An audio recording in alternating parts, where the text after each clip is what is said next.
strong.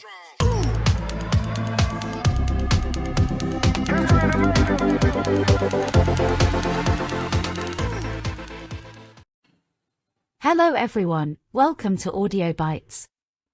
Oliver Twist, a novel by Charles Dickens. Here we are with episode 4. Let's get started. Oliver meets Mr. Brownlow. When Oliver opened his eyes again, he was in a clean, comfortable bed and an old lady was sitting near him. "Where am I?" "Who are you?" he asked. "You're in Mr. Brownlow's house."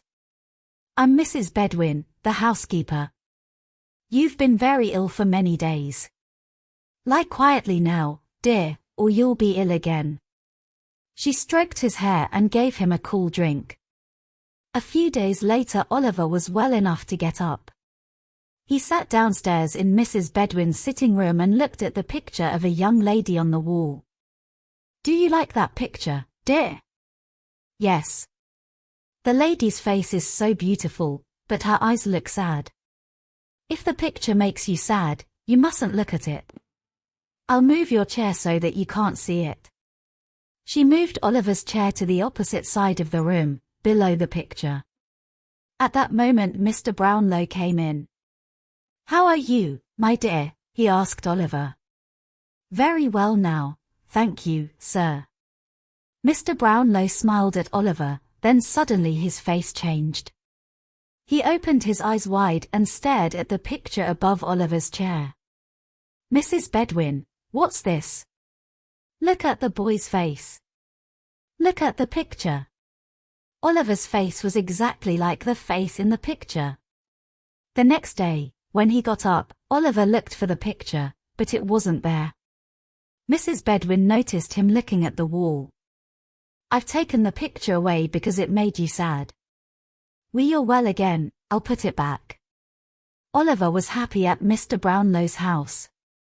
The kind old ma bought new clothes for him and Mrs. Bedwin gave him good food. One evening Mr. Brownlow wanted to see him.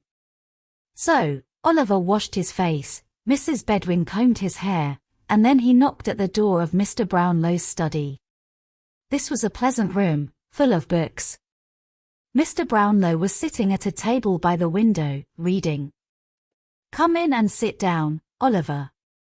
I want to talk seriously to you." "Oh, please, sir.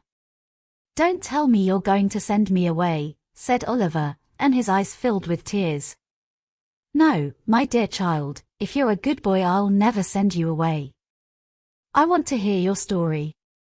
Tell me the truth and don't be afraid." Oliver just started to tell Mr. Brownlow his story when they heard a knock at the door. It was Mr. Brownlow's friend, Mr. Grimwig. Mr. Grimwig was a fat old man who walked slowly with a stick. He didn't like boys. "Hello. What's that?" he said when he saw Oliver.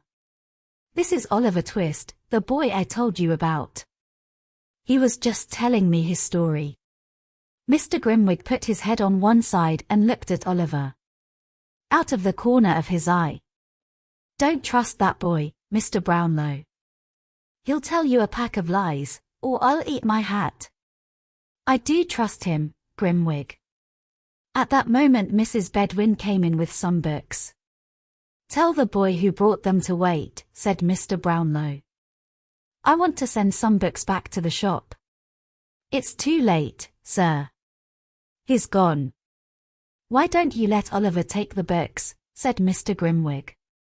"Oh yes. Let me go." "Sir."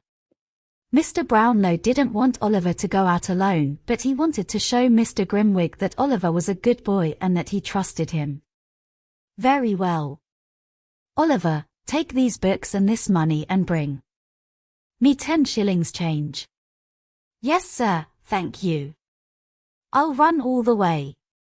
Oliver ran out happily with the books and the money. Mr. Brownlow looked at the clock. "He'll be back in 20 minutes. "Do you really think he'll come back?" said Mr. Grimwig. "The boy has new clothes, £5, and some books. He'll go straight back to his friends, the thieves, and laugh at you." If that boy comes back here tonight, I'll eat my hat. 20 minutes passed, then half an hour. It grew dark and Mrs. Bedwin lit the gaslights. She sent the servants out 20 times to look for Oliver. In Mr. Brownlow's study, the two old men sat in silence and looked at the clock.